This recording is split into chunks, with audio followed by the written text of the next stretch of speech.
Good evening, everyone, and I'm so sorry I'm not with you in person to give this presentation. I was so looking forward to coming to San Diego and swimming in the sea, something we don't enjoy in the UK very often, warm seas. So it's great disappointment that I'm not coming over. I'm happy to see some olives growing in the background of the screen I'm looking at tonight. But so what I'm going to talk to you about is my second book, Growing Fruit and Vegetables in Pots. And I'm going to tell you, but first of all, before I get started on that, I want to tell you a bit about Great Dixter, the house I'm living in, and it's just a little bit of the past. So this is the Great Hall. This dates back from 1450. It's a medieval hall, timber framed, very typical of Sussex in the time, and very unusual now. Most of them have been converted and are not as they were in 1450. This house was built in 1450, renovated in 1595, and it changed bits over the years, and then it was stripped back to its original state in 1910. So the architects of Edmund Lutyens stripped back to the medieval features, and that was one of the reasons Nathaniel wanted to do that with Great Dixter, because it still had its medieval features. The tie beams, the hammer beams, all that sort of thing was still intact. And so Lutyens was commissioned to go in and strip it all back to what it had been. And the man that made Great Dixter, what we know of it today, is the great Christopher Lloyd. He was born here in 1921 in the room down the corridor from where I'm sitting tonight, and he lived his whole life here. Obviously he went off to fight in the Second War and went to university and was at school and that sort of thing, but then in the 50s he came back and made it his home again and made it what we know today. And the dog of Great Dixter is the Dachshund. The Queen has corgis, the Lloyds had Dachshunds.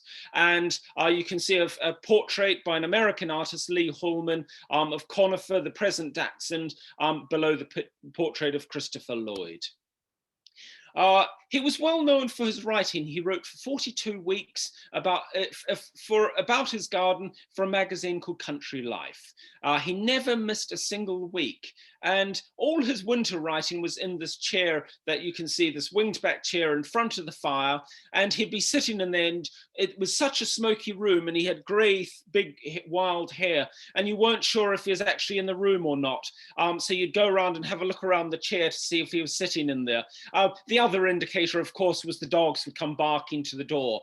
So that was an indicator that he was there. But he would sit in there and spend most of the winter writing either his articles or his 21, he wrote 21 books over his life, the practicalities of gardening. So this is the parlor, and this is a medieval room that's attached to the Great Hall. It's just off the Great Hall. And so that's where he did a lot of his writing.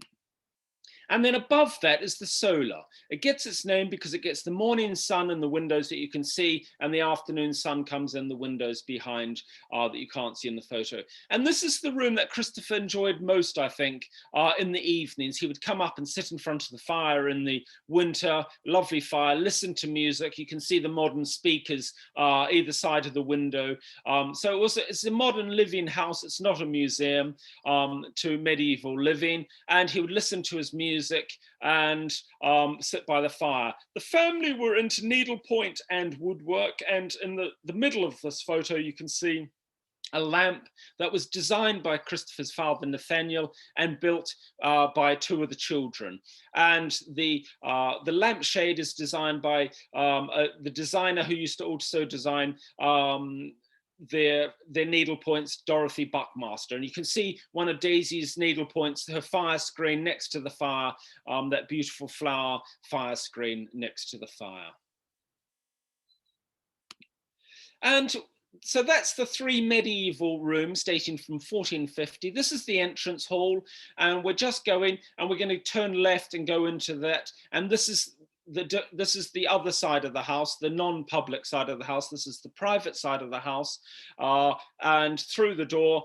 And the other hall that is attached to Great Dixter is the Yeoman's Hall. This is a newer hall. It dates from 1550, and it's a Yeoman's Hall house. So it's on the same sort of ideals as the Great Hall, but on a much smaller scale. And this originally was Christopher's parents' bedroom. And then in the First War, they cleared it out and it became a sitting room for the family when the Great Hall was turned over for soldiers. And then in the Second War, by then Nathaniel had died and evacuees moved into Dixter, and so the family used the Yeoman's Hall again as a sitting room, and it never returned to a bedroom again. By this time, Daisy was living on her own with her children, and so she didn't need such a large bedroom. She moved up to the porch bedroom. And you come up the latticework staircases, which are just behind me now, and onto the first floor. And as children, Christopher and his sister used to climb to the top of the house without touching the steps. They would climb the latticework staircase all the way up. And then this was Christopher's bedroom as a child. Him and his sister originally had the room together, the night nursery, and there were 2 beds in there, and then lastly him and his brother shared a room. His brother and him shared a room. His brother was 42 when he moved out of the bedroom. They didn't speak to each other, but neither of them would move out of the bedroom. The only reason Quentin actually ended up moving out was because he got married, and I think it would have been a bit much to bring his wife into his childhood bedroom with his brother in there as well. So Christopher won the battle. He was at the last to have the room.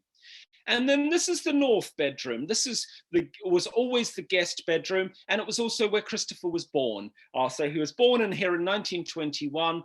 His mother was a very good wife. She didn't make a disturbance having children. She would move to another room and have them away so her husband could sleep through the night. And so they were moved up, so she would come up. And this was always a guest room, and it's the north. It's on the north side of the house, and it overlooks the front entrance. And then this is the kitchen. So this is where I spend a lot of my time, in the kitchen here. And this was, spending so much time in here was the inspiration for my second book. Looking out those kitchen windows into the kitchen courtyard, it was always a rather dull space. And then I decided, well, actually Gardens Illustrated had a special on for species Rembrandt tulips. So I bought a load and I had to put them in individual pots because I wanted them to be beautiful. And that led on to suddenly I was doing parsley, and it just snowballed from there. So this is the room that inspired my second book, The Kitchen. And that's an aerial view looking down into the kitchen yard. So it's on the northeast side of Great Dixter. And there it is there. And it's sort of broken, 2/3 is the big part, and then the back part was the old piggery, the kitchen piggery, and we don't have a pig in there now. We have wheelie bins. So in that area we've modernized as well. So there's the kitchen yard. We're looking down onto it, and there's the peacock garden to the right of the photo in the bottom right corner. And then this is looking another aerial shot down into it through those gates. Originally, those gates would have been opened up to let the coal lorry in to deliver the coal for the fireplaces. And then you look on beyond onto the countryside beyond. But the second book was based in this little courtyard, the kitchen yard. And there it is again. And that's looking from that driveway down, and there's the gates at the end. So that's the kitchen yard. Obviously, you can't get a lorry down the kitchen drive anymore. So Christopher's mother, Daisy, quite liked that self-sown effect. And there it is there. The kitchen drive's been allowed to grow over and spill out. And there was three or four major gardens that inspired me to do something interesting with the kitchen yard. Lots of people come to Great Dixter and say it's fantastic, but it's not on a scale that they can relate to. And so I was looking around, and this is a friend Cornelia's garden. Everything you see in this photo is in pots. It's a stable block. It's an old stable with a cobbled base, and all these plants are in pots, and I just thought it was such a magical space. I wanted to do the same. And there it is again. And she's got these lovely little areas where you can sit and have outdoor eating, and you've got complete privacy. And I was really inspired, and I've had many a lovely meal in there. And one of the meals that I had sitting there was this lovely goat's cheese and fig. And that was one of the inspirations for one of the recipes for my book. So I'm a very greedy person. So when I go to people's places, I like to eat good food and get inspiration for things that I can bring and cook myself.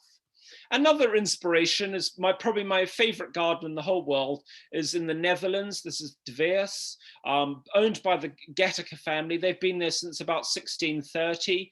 And it's a moated manor house. And one of the problems with it is they can't extend the outdoor seating area. These houses originally, the families would never have sat out and eaten. It just wasn't a done thing. And so there's very small space around the house that you can actually have as a seating area.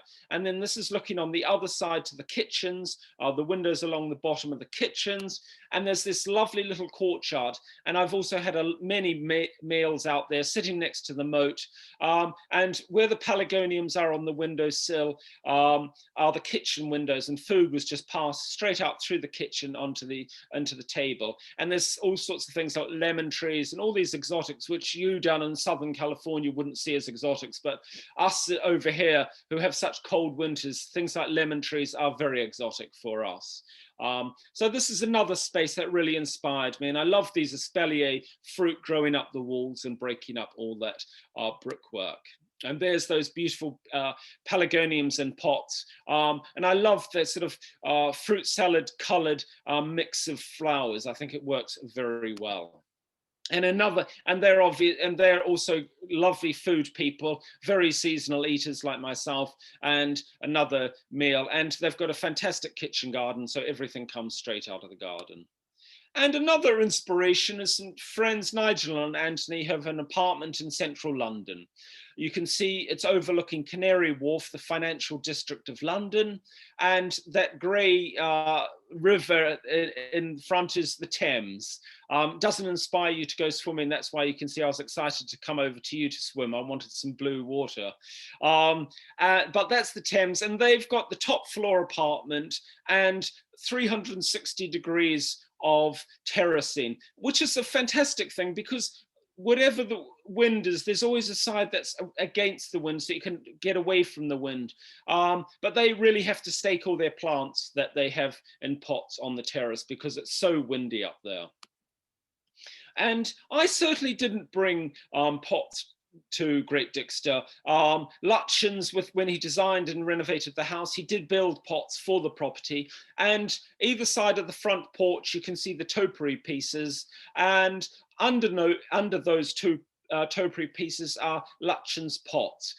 They were originally peacocks in box, and over time they've just spilled out and are sort of abstract shapes now. And Conifer loves to sunbathe there. It's always been a great spot for the Dixter Dachshunds. They can look up the drive for the postman, but also be in the morning sun.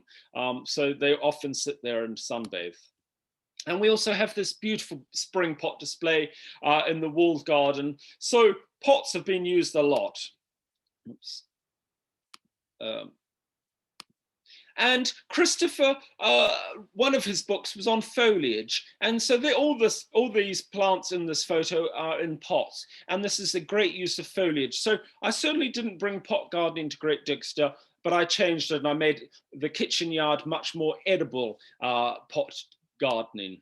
And there's the kitchen yard with Conifer in the middle of the photo getting some sun and all the pots around. And in the bottom right, you can see sweet corn, which is a great treat for us to grow in England because we have problems with badgers. It's a nocturnal creature that comes out and eats things like tomatoes and sweet corn just as they're ready. So growing them in the kitchen yard, the badgers can't get to them. So it's very nice having them in a pot in the kitchen yard. And there's looking from the gate straight through to the gate at the end going down to the heating chamber. So that's looking straight through into the kitchen yard. And I'm going to tell you a few about some of my favorites. This is Pelargonium altar of rose. Beautiful pelargonium, very good for sorbet, making sorbet and those sort of things. But it was used in the Middle East a lot. Ladies, before they have the modern perfumes, the ladies would crush up the leaves and put them in their bra for scent. So if things get tight, grow attar of rose. You can make sorbet or smell gorgeous. It's a very nice thing, and it does very well in a pot. Another vegetable I absolutely love is chard. This is one called peppermint, and it's got these fantastic legs on it. And I think when you're growing in pots, you've got to think about the overall picture. You've got to think, is this going to look fantastic in a pot? And I think the Swiss chard does very well, and we'll get a year out of it. So we'll put it in the spring, and then the following spring it'll run to seed, and then we'll put it on the compost. So, and then underneath you can see I've got violas growing in amongst it. But I think that the legs on it are so good with that beautiful rich green foliage. And aubergine, I don't know if you can grow those, but they're very exotic for us. And it brings me great pleasure watching them develop. I don't know if you've grown them yourselves, but the leaves are quite big, and these little bat-like things start developing, and they slowly push the leaves apart, and then you see these fantastic black mysterious fruits hanging there. They really do look like bats hanging from a tree, but they do very well for us in the kitchen yard because it doesn't have much wind, and it's got the heat that they need, which not all the English winters have. English summers have. Sorrel, another great vegetable for us. I love sorrel. It's a useful green in the early spring when there's not much else going. It makes very nice sauce, it makes great soup, but also just as a salad. So that's sorrel. And it's also very hard to grow, hard to get. It's not hard to grow, it's hard to get because it doesn't travel well. So it's not a commercial thing. But you know, I think when you're growing in pots and you've got limited space, you've got to think about what you can use. And for me, sorrel would be one of those things. It's a very, very good green. Tarragon, I love chicken and tarragon, but you must get the French. Like the sorrel, you must get the French sorrel. The tarragon, you must also get the French. The other one is Russian, which is rather hairy and brutish, maybe a bit like some of the people, but the French is much more delicate and light, maybe like the people as well. So always think the French for sorrel and tarragon. Mint. Mint is fantastic if you like mojitos and mint tea. The thing about growing mint in the open ground is it's problematic because it runs. So it'll take over whole areas in our climate. So growing it in a pot, you've got control over it. It can't get away. So that's something. The only problem is it does exhaust itself halfway through the summer generally, if you're not drinking enough mojitos. And so what you can do is cut it to the ground, top dress it with some organic matter, and it'll regrow in a couple of weeks and give you young, fresh green in time for your potatoes to put in a pan of potatoes. Spring onions, chives. This is a very good one, and it does well in a pot. And it also is useful if you've got things like carrots around. It'll foil the smell of the carrots for carrot fly. So that's another thing that's useful in a pot. Peas. When you've got a limited space, you've got to also think upright. And the peas do very well. They can be grown up trellis, they can be grown up netting, and it's very nice to have fresh peas straight from the garden. And also their foliage is very nice, obviously, in salads and risottos. So fresh garden peas, I think in America you call them English peas, but they're very nice and very worthwhile in a small space, because there is nothing quite like peas straight from the plant, and neither tendrils and leaves straight from the plant. They're very good fresh flavors. Kale, another great plant, and this is for us it's a winter crop. We grow kale for the winter when there's not as much out there, and it's a very nice architectural plant. You want to have interest in the winter, and kale is going to give you that interest. It's a very nice thing. Courgettes, which I think you call zucchinis. We take the French name for them, and you know, unless you've got 12 children, you don't need too many plants.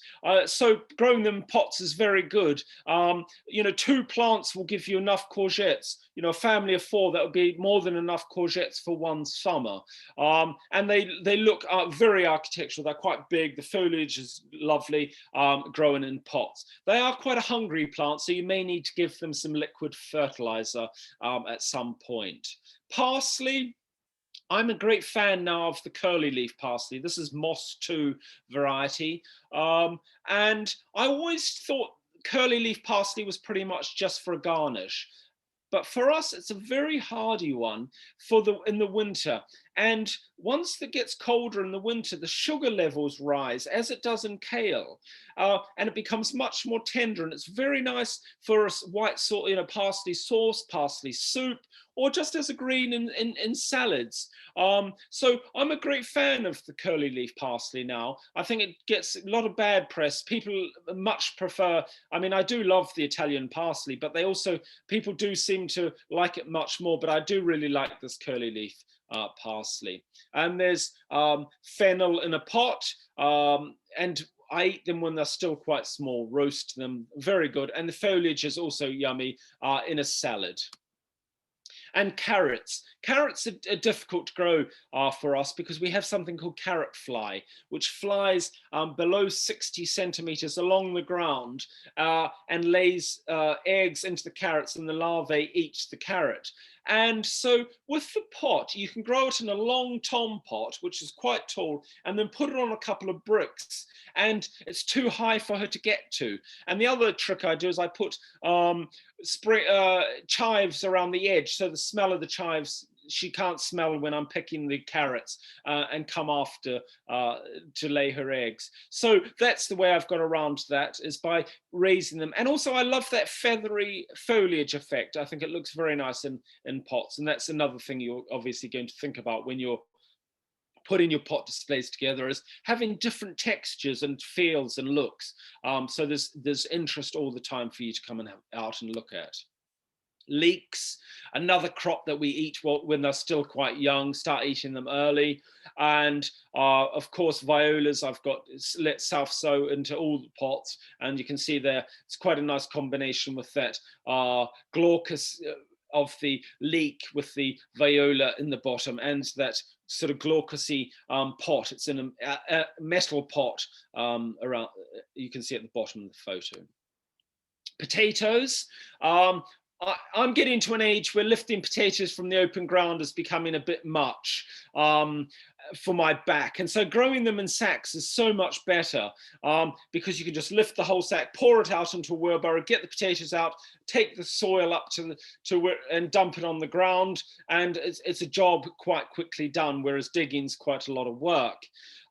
When I show you this photo, I've got to tell you from the start, it's poisonous to feed dogs raw potatoes, but my dogs love them, and they eat a lot of raw potatoes. But I told an audience about this, and I was reprimanded by a vet afterwards and said I'd probably killed some of the audience's dogs by saying dogs can eat raw potatoes, but mine can, and they love them. You can see they're waiting to have a treat. I give them the little ones out. But there's the sacks that they grow in, and it's so much easier to handle them straight from that sack.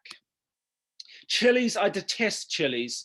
I think they're awful for the gut, but people seem to like them, and they do look attractive. So that's why I don't mind growing them. And it's a perfect gift to take a whole pot of a chili to someone as a gift.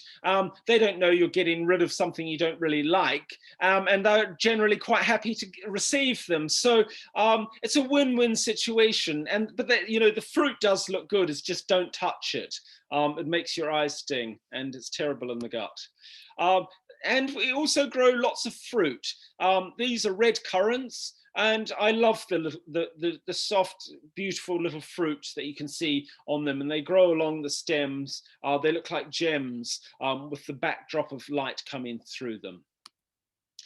Blueberries, we can't grow blueberries on our soil, and so growing them in the pot is perfect, because in a pot you can choose the soil to suit the plant. In the open ground, you choose the plant to suit the soil. So it's a complete reversal with growing plants. You can grow an ericaceous plant like the blueberry next to something that likes a sweet soil. You know, you can mix it up. They don't all have to have the same soil, so you can grow. There's a lot more variety, and there's nothing nicer than going out and eating warm blueberries outside the kitchen door, straight from the plant.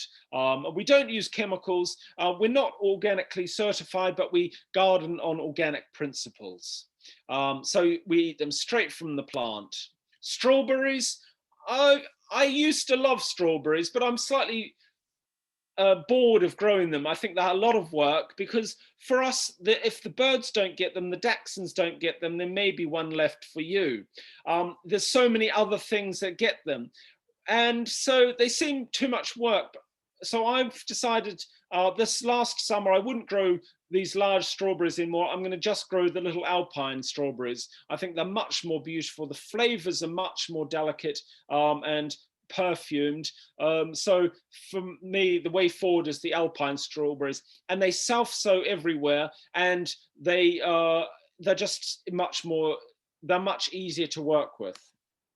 Rhubarb, we grow rhubarb in pots so we can force them. We put these covers over them and not let light get on them, and then eat the young stems. So there they are. There's in this beautiful old French urn, and then on the right hand side of the photo is the forcer, where the rhubarb will be forced. Figs, I'm a complete fig pig. I adore them. I think the more the merrier. I would grow them as many places as I possibly could. And these do very well in pots. The best figs I've ever eaten was in the desert in Israel, hiking. We came across this little old fig tree that was growing out of some rocks. And the fruit was small, but it was such intense flavor. And so it's something that should be grown quite hard. And that way the flavor is much more intense. And so for me, growing figs up against walls is so beautiful. And I also love that smell of the fig leaf when you brush against it. It's such a beautiful aroma. And there's those exotic things, those lemons.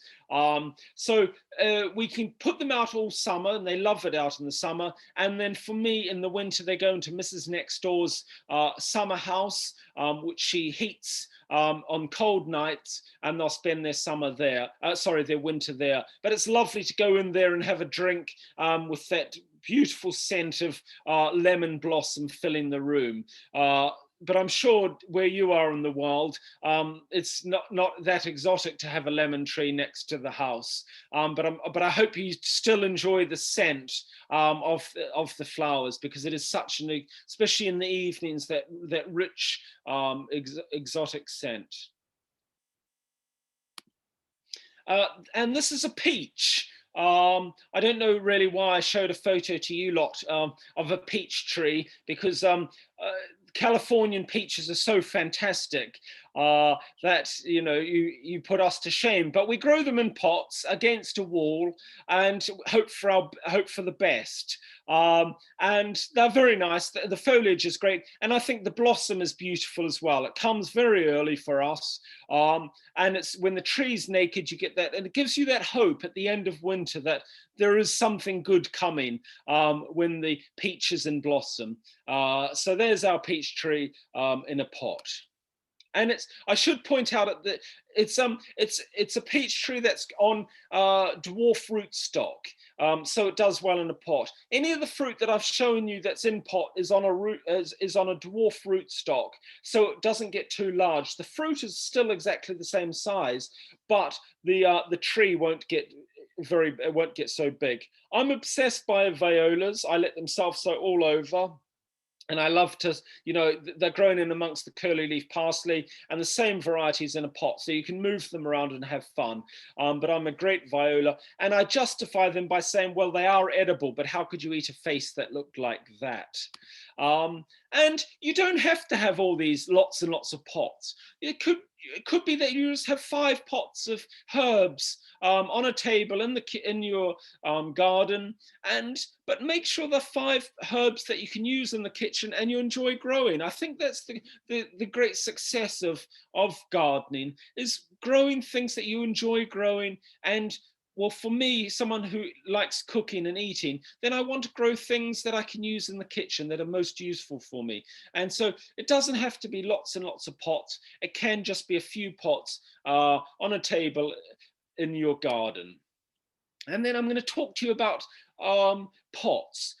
The terracotta pot for us is probably the model of the pot world. She looks fantastic in everything she puts, wherever she's put. She just blends and looks good. And especially here at Great Dixter, when the roof tiles on the house and the buildings are terracotta, a lot of the house has got brick, so she just blends in so well. And I think they get much nicer with age when they get this patina on them. It gives them much more interest. So we use a lot of terracotta pots at Great Dixter. And there's a charming little viola. This viola is called Mrs. Next. I named it myself, Mrs. Next Door. It was one that grew in her garden. I took the seeds, and so there it is in the terracotta pot. I think it's such a good combination. But there's lots of things you can use for growing plants in pots. This is the sort of thing you'd find at a reclamation yard. And these are old buckets and children's baths and all that sort of thing. And the great thing about them is generally they're sold because they have holes in the bottom. And pots need to have holes in the bottom. So it's a perfect combination. You've got this thing that's aged and looks, doesn't look too new, and it's already got the holes. So you don't need someone to drill the holes in. So there they are, the metal pots. And I really like them. I think they're very useful. And there you can see I've got a bucket with a bay tree in them. The great thing about growing something like a bay tree, this is a cutting I brought back from Israel. It's going to get big, and if it was in terracotta, it would split the terracotta apart. In the metal bucket, it won't do that. It's more likely to push out through the bottom and root into whatever it's standing on. So that's less of a problem. But in a terracotta, you're more likely for it to split out as it grows. Also, we're very lucky at Great Dixter because we've got a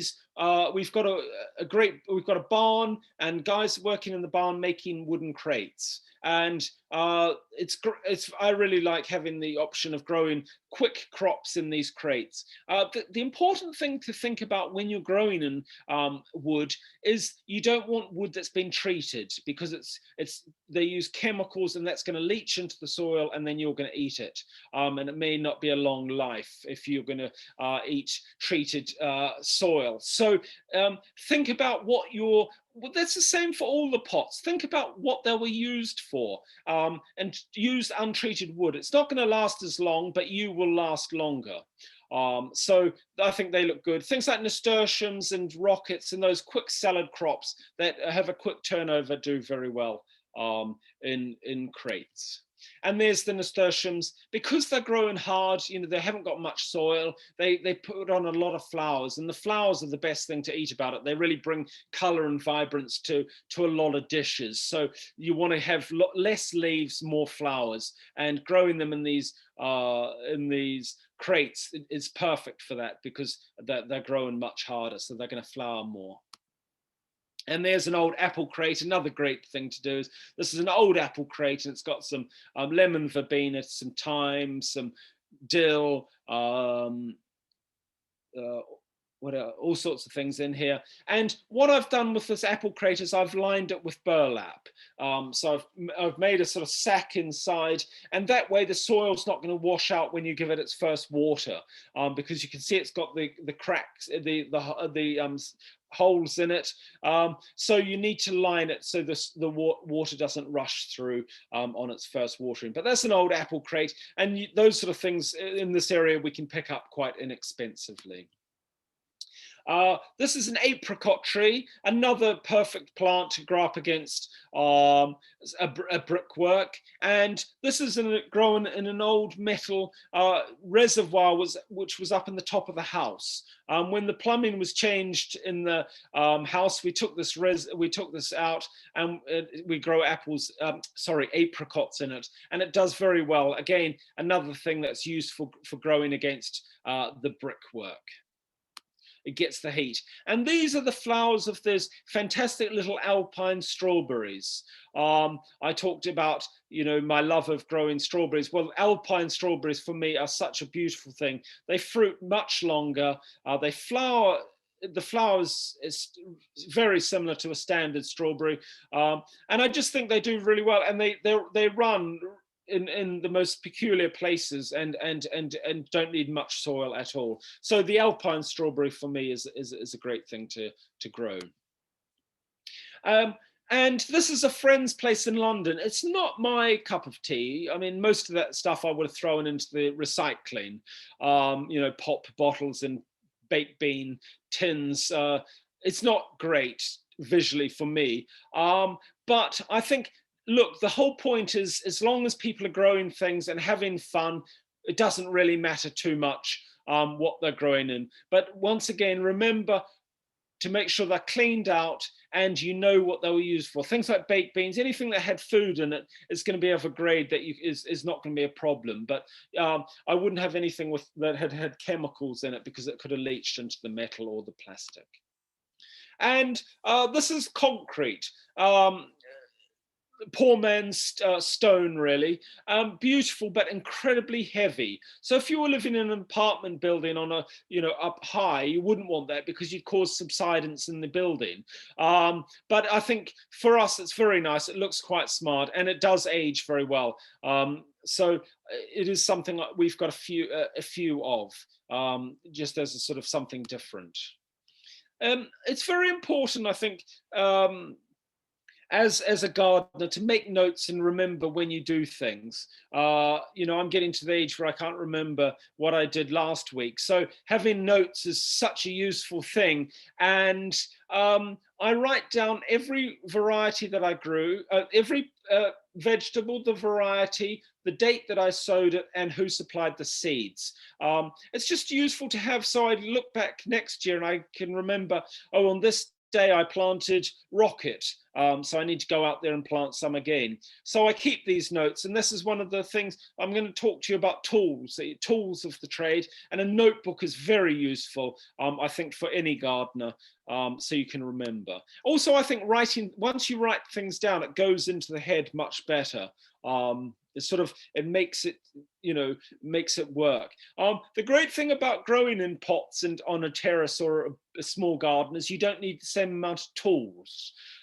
So the essential tools you'd need is a hand fork, a hand trowel, some twine, secateurs, a watering can or a hose, and that'll pretty much see, that's a good start to what you need, because it can be quite annoying if you've got large tools and you've got to put them in the living room. The living room suddenly becomes a potting shed, tool shed, because of space. So it's quite good. These can be tucked, for me anyway. I have an old wooden wine case, and I put them into the wine case and close and slide the lid back across, and then I can use it as an occasional table out in the courtyard to rest my wine glass on when I'm sitting out there. So it's a multifunctional use of small space is very good, not only for planting, but also for how to store things. I really recommend, when you're growing things in pots, is to use a loam-based soil. I think more and more we're understanding it's so important to know how our food was produced, what it was produced in, and loam-based soil is much richer. It's going to give you much more goodness.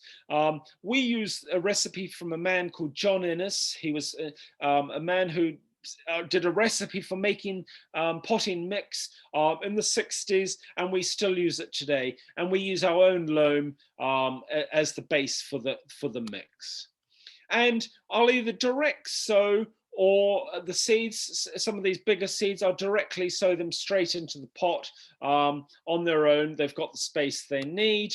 Or I will use 4-inch plastic pots. I'm not against plastic. What I'm against is single-use plastic, but these 4-inch plastic pots last for a long time, and you can just wash them after you've finished using them, and have them ready for the next time. So we use John Innes number 2 and put it in, and then sieve, put the seeds in, and then sieve again, and they'll get going. And I label all the pots, of course, because when you're growing in pots that all look the same, you can't remember which one had the carrots, which one had this, and which one had that. Put a little label in, and give them a good watering, and then cover them. Once they've got going, you just need to knock them out of that 4-inch pot. And for me, I put them then onto a plug tray, into these little cells. There's about 40 in that pot, which I'm certainly not going to need that many in that cell pack, but I'm certainly not going to need that many. But that's the next stage for them. I just grow them on the windowsill or on a sunny table in the garden. And there I am, pricking them out. So you're just separating the seedlings from each other. Oops, sorry. And use some sort of dibber to open up the soil to push them in. There they are. They look like little soldiers. And then once they've got big and the roots are coming through the cell pack, they're ready then to be potted into the next size. And that'll be their eventual pot. So you'll go from the cell into the eventual pot. And there it is there. On Nigel and Anthony's terrace in London, and we had a day of potting up all sorts of fun things.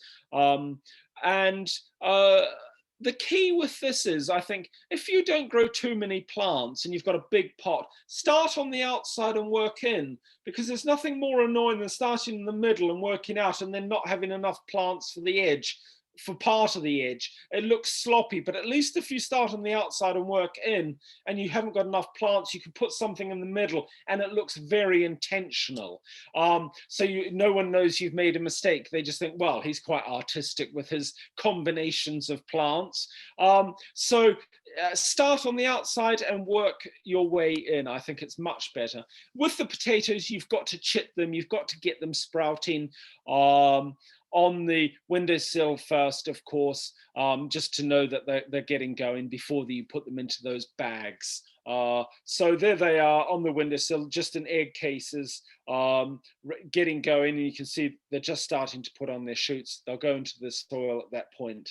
And at that point, if they've got multiple shoots, I would just leave 3 shoots on each seed potato. That's enough for the plant. So 3 shoots is certainly enough. And think about your combinations. When you're grown in a small space, you want to have it looking beautiful. And grow foliages, play with foliages. In this photo, you can see there's lovage. The tall plant in the middle of the photo is lovage. Which has got a celery-like flavor to it, much stronger though. It's the sort of thing you just break off part of it, wipe it around the salad bowl, and then the flavor goes in. You don't need to eat the whole leaf, because if one person ate it, it's quite strong. And then at the base of that, I've got that lovely curly leaf parsley. Viola's up on the top. There's spring onions on the right-hand side of the photo. There's more curly leaf parsley at the base. So there's lots of different greens going on, but they're all different shades of green, different textures of green. So they make much more interest. So for me, I think it's really nice to kind of mix it up a little bit. And make use of your space. You know, when space is tight, you've got to make sure you plant it up and you have everything, you know, make use of the soil. And so there you'll see there's a photo later, I hope, of the bean. It's growing up an old salmon net. and the beans are going to grow up that. But initially, the foliage hasn't covered down the bottom. So I can get a sowing of lettuce around the base, and by the time I've eaten the lettuce, the beans have covered over. And the lettuce don't mind some shade anyway. So it's a good combination. So think about how best to use your space. You know, quick crops like radishes, lettuces, those sort of things, put them around when there's nothing at the moment, and then by the time you've eaten them, the plant that's intended for the pot will have taken it over. This is a friend, Louise. This is a centerpiece for her outdoor eating area. And what she's done is she's got this trough and she's planted it up with lots of different foliages that you can eat raw, because she thought it'd be quite fun that people can just pluck their own from the center of the table and add to their meal. And so she's got things like the basil and lettuces and marigolds. All these are edible, and I think it's great fun to have that in the middle. Tomatoes, for us, they love the kitchen yard because they've got that heat they need. I've grown them in a sack, and these sacks come from Oregon. I think they come from. They're called root pouch. They're a recycled fabric, and they're very good if you have if you're in an apartment building or something like that, because you can fold them up and put them away when you're not using them, so then the pot doesn't look empty. But they do the tomatoes do very well, as you can see. I'm sure you can't grow tomatoes that good down in San Diego. But for us, it's a great treat to get fruit off the tomatoes. So there they are, looking great. And I've talked previously about growing these different foliages together, and these are lettuces, and they've got dill coming up through, and that dill will come over and be a very light, sort of airy next layer, and then you've got this very structural lettuces below. So I think have fun with your foliages and your plants, because you're growing in a space that you want to draw people out to. It's also, it could be a space for, like for me, I go and have a drink there in the evening, so you want it to be visually pleasing. So have fun with combinations of plants in the yard or in the garden. Now, I've touched on it earlier. When you're choosing fruit trees for pots, you've got to look for the key words are dwarf or patio. And there's a lot more breeding of fruit trees for pots, because lots of us live in small spaces now, that we can't have the big, massive apple tree in the garden. We've got to have smaller apple trees. So make sure when you're buying your trees, they're either dwarfed or patio. They're the key words that you need to think about. And for us, we can either get them bare root, so they come just with their roots wrapped up in paper, or they're already in a small pot. The good thing about getting them already in a pot is you've got a lot more leeway. They don't need planting immediately. When they come bare root, you've got to do something immediate. You've got to do something straight away, because the root system will dry out. So a lot of the plants we get, I mean, it's often cheaper to buy them because the carriage is cheaper on the bare root, but it's more convenient to have them already in pots. And of course, when you go to garden centers, generally they're in plastic pots anyway. Because, for me, it's lovely to grow these things like these apples, this beautiful apple blossom in the kitchen yard, like the peach blossom, all these beautiful early blossoms. But you obviously can't have a big tree. But you've got these beautiful blossoms in the spring, and these lovely apples, which are ripe now for the New Year, Jewish New Year, which is tomorrow. So the apples are ready, and they also look beautiful in the pots. You've got to, look at that beautiful red apple. You're in your seating area. It's all close by, so you're living in amongst it all. So for me, having these beautiful fruit around where I'm sitting and living is a very nice touch to the garden. Water can be a problem. Obviously, our water problem is nothing like your water problem, but it is something to think about. Plants in the pots or in the open ground are going to need water, which is a resource that's becoming more and more problematic. And so think about your pots. The bigger the pot, the less water you're going to have to give it. There's more leeway for watering.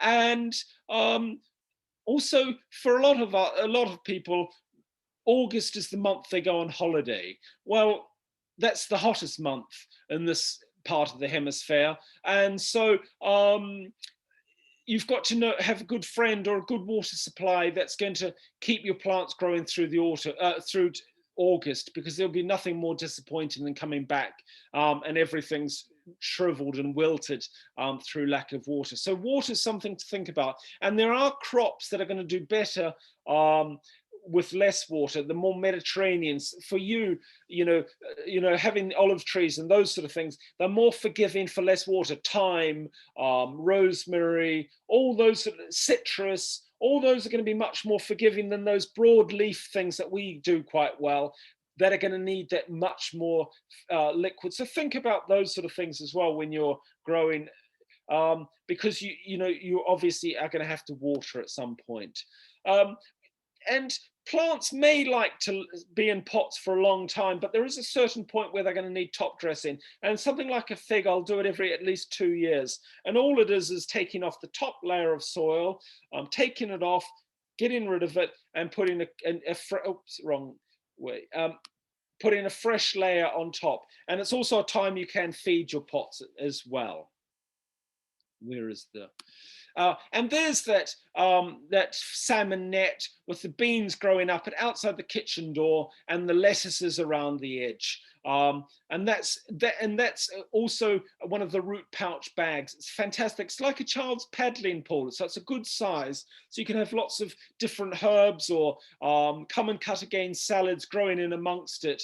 And it'll do very well for you. And it's lightweight. If you don't want to grow in the winter, you can just clean it off and put it in the cupboard and then bring it out in the spring. It's easy to store.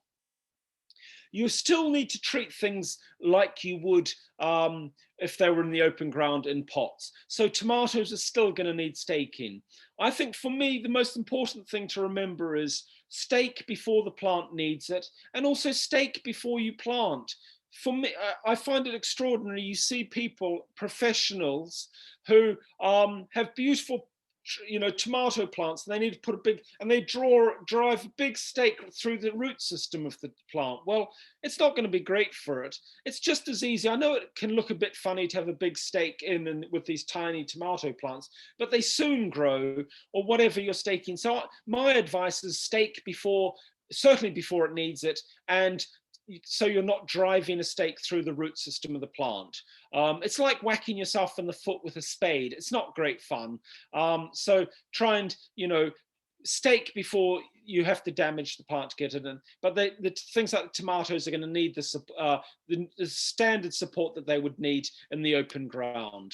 And kale, because we're not using chemicals, things like kale, for us, we have cabbage white butterfly. She lays her eggs, and then the caterpillars will eat the whole plant.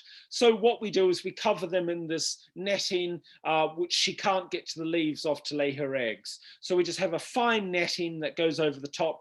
And the key is just to keep making sure it spreads out the netting, so the leaf never touches against the netting, because if the leaf touches against the netting, then she'll lay her eggs wherever she can get to that leaf. So always have a gap between the leaf and the netting, so she can't get to it to lay her eggs on it. So for us, kale, you've got to do, otherwise it would be shredded. That's a crop that I don't grow till the middle of summer anyway, because we grow it for winter. It tastes much better when the cold comes and the sugar levels rise in it.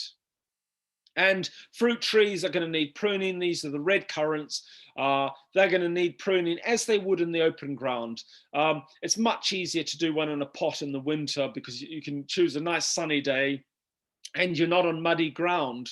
You're on a nice hard surface. But they're going to need the same sort of pruning as they would in the open ground. And at a certain point, plants are going to need to be repotted. This is lemon verbena, a fantastic plant that would do well for you down in your climate. It loves that heat. Anything with those oils like lemon verbena, the oils are going to come through and give you fantastic flavor. But there's a certain point where you need to put it onto a bigger pot. And it's just a matter of knocking it out of the pot, teasing the roots out. Another common mistake professionals do, they don't tease the roots out, open up. Otherwise, they just keep going round and round and they don't spread out into that new soil. So tease the roots out, put it into its new pot, and you're going to put it at the same height it was in the pot before. Fill it up with soil, and then I give it some fertilizer to get it going, and then water it in. So I give it bloodfish and bone, something like that, some sort of natural fertilizer, just to give it some food to get growing in its new pot. And I've said earlier, make use of space. This is a great example. This is Louise. I showed you a photo of her centerpiece for her outdoor table. But this is also in her garden. She's got lettuce growing up against the shady wall because the lettuce doesn't like too much sun. So put it on a shady wall and up at height. That wall would look quite boring without that lovely trough with the lettuces in. So make use of the upright space. Don't just always think vertically. The upright, it's nice to fill that in, and it gives you a much more sense of an enclosure. This is in a village in France. I've got to say, I don't love the plastic pots. Sorry, that's the clock chiming. Don't be alarmed. It does it once an hour through the night. It's quite a comforting thing at night. So this is, I don't love those plastic pots, but my thing about this photo is they look, at least she's growing something, and once they cover over the plastic, they're going to look great. And she's doing something to make it much more interesting. So I think always have fun. And there's Louise's centerpiece for her outdoor eating area. And there's Mrs. Next Door's steps with more of these fabric bags, and she's got lots of salad crops. She loves salad, so there's all these salad crops. And the thing about growing in pots is you've got to eat them as soon as they're ready, because they don't crop as many. You often don't have as many plants. So as soon as they're ripe, eat them. And we're just going to have a quick, I know I'm maybe going a little longer than you thought, but I'm just going to tell you a bit about some of the recipes. And this is this recipe in the middle of the photo. This is basil pavlova. So you use the basil leaf and you put it in sugar and blend it, and it gives it a fantastic flavor and color to a pavlova. So breakfasts, this is birch and muesli with those lovely little berries. There's those raspberries and blueberries. So eat them as soon as they're warm. As soon as they're ripe and they're warm on the tree, go out and fill the top of your breakfast with that. I think it's a very nice thing to do. I'm a fig pig, so I always like nice things to do with figs. These are fig muffins. Very nice. The figs are just placed on the top and the muffin encloses them. They're very flavorsome. Salads. We're always looking for things to do with things like lettuce. This is lettuce soup. What do you do because it always crops at the same time. So you've got to make use. So I'm always pleased to find things like courgette recipes or lettuce recipes, because there's always a glut of those.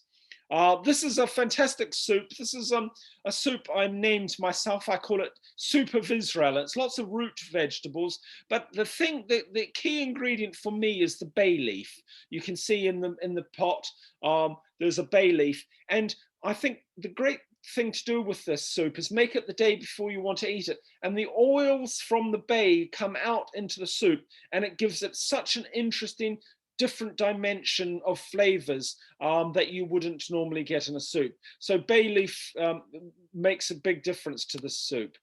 This is a baked soup that comes from Memphis, Tennessee, in the United States. And I love things like baked soup because you can just bung them in the oven, entertain your guests, bring them out, and they're ready. You don't have to stand over the cooker stirring them for hours. So this is a great recipe from Memphis. And this is another recipe. This is a chicken recipe I made up myself, and was under the influence of white wine. I've been sitting out in a summer's evening with a friend drinking white wine, and obviously there's a certain point you need food. And so I had some chicken thighs, and I always have cream in the fridge. And of course I had wine, and I got the friend to just go and pick some greens, and we bunged it all together, bunged it in the oven, drunk a little more, and 40 minutes later this fantastic creamy chicken meal was ready. So and the cream is very good for soaking up the booze, so it was a win-win combination. But it's a really lovely, and you just whatever greens, herb greens that you've got ready at that time of the year, just bung them in. Things like tarragons and all that sort of thing gives a great flavor. Beetroot. I'm often asked what is my favorite vegetable. The answer is I don't have a favorite vegetable. I like vegetables that are in season at the time, but I've got to say I wouldn't garden without beetroot. I think it's a very versatile vegetable. The leaves, you can eat the leaves, you can eat the root. It's very useful. This is beetroot hummus with radishes, so you dip the radish in the hummus, and I think that combination of the outside of the radish with the hummus aesthetics is so good in life. Make sure things blend well together and look good. So this is, I think, a great combination of color. And if you're not just drinking margaritas, mojitos, sorry, and there is another use for mint, and that is fresh potato salad with mint and yogurt and that sort of thing. Fantastic, and gherkins. This is the recipe I showed you, that meal I had with Cornelia in the early slide. And this is the figs and goat cheese on a bed of rocket salad. So I think fantastic. If fresh figs, nothing beats them in the middle of summer. I don't think, anyway. And this is another recipe I think which would be quite useful for you lot. Peach cobbler, another, also comes from Memphis, Tennessee, the recipe. Peach cobbler, really lovely, with lashings of cream. So very nice. And I talked earlier about theming your meals. Well, you can see behind me there's the latticework staircase, and I showed you a photo of that earlier. Well, if you want to theme your food around architectural parts of the house, there's the latticework staircase in a tart. This is blackcurrant tart. This is a recipe from Mrs. Next Door. Blackcurrant tart with that lovely latticework pastry top. So you can theme it to the architecture of your house. It's great fun to do. And I told you earlier about the sorbet. This is Pelargonium attar of rose sorbet, very nice in a hot climate, with a little shortbread on the side at the end of a meal. And of course, if you've got a few apples, baked apples and maple syrup with fruit. And I think one of the best recipes in the book for me personally is the pesto. This is a pesto that was, the recipe comes to me from an amazing lady who gardens in the Barbican in London. She's got a small space. She makes her own compost. What she does is she blends everything in a food blender to make the compost work faster. But anyway, this is a pesto. She doesn't use pine nuts because for us, most of the pine nuts come from China and they radiate them, unfortunately, to kill off bugs. So for me, we try and use things like pumpkin seeds, sunflower seeds, seeds that we can grow. And the pesto changes through the year. Whatever is, you still have, so you have the pumpkin seeds or sunflower seeds, Parmigiano, olive oil, some garlic, and then whatever greens. So in winter, I'd use frozen peas or kale or curly leaf parsley or all of the above. And then in the summer, whatever I've got lots of greens of, I make into pesto. And it's just really nice to do. Sorrel makes good pesto. So it's a much more versatile, everyone talks about just basil, but that's sort of that's amateur pesto. This is much more interesting pesto. You can of course put some basil in your summer pesto, but you know, have fun with your foliage. And of course, lemon verbena. We saw we'd potted on the lemon verbena, and very nice tea in the summer, very light and refreshing. And this is another recipe from Mrs. Next Door. Her and I exercise together. She has a gym, and we use that exercise time to talk about food. And she'd been to a cocktail party, and she'd had rhubarb gin. And so immediately we both went and bought, rhubarb was in season. We both immediately bought some gin, put the rhubarb into the gin and let it sit for, I think, 3 weeks. Took the rhubarb out. I made a fool out of the rhubarb with cream and pudding, and then had this neat gin, and you just drink it in a small glass with a pudding. It's fantastic. Even better chilled on one of those hot days. But don't try and stand up if you've had too many too soon after. And of course, mojitos. How do you get rid of a lot of mint? You make lots of mojitos. And I think that they're very nice in summer. And I'm sure you down in that part of the world, this is a staple for keeping you hydrated.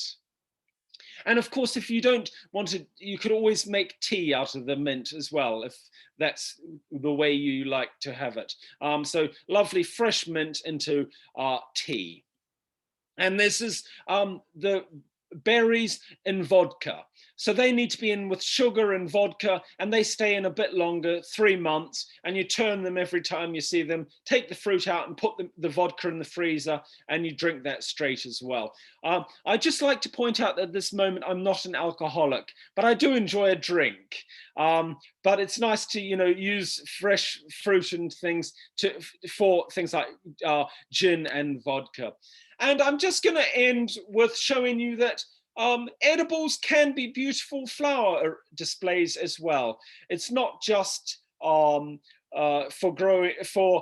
eating. They can also be made into beautiful flower arrangements. And this is on the windowsill where I'm sitting. This is when the chard runs to seed, and there's kale flowers. So the edibles can be beautiful as flower arrangements as well. So that's my talk for you.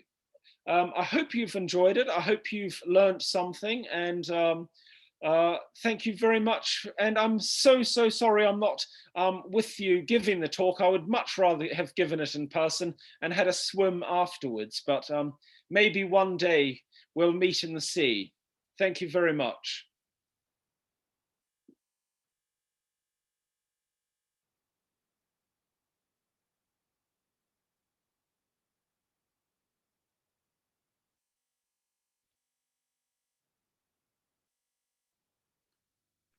And then, is that it? Can you hear us?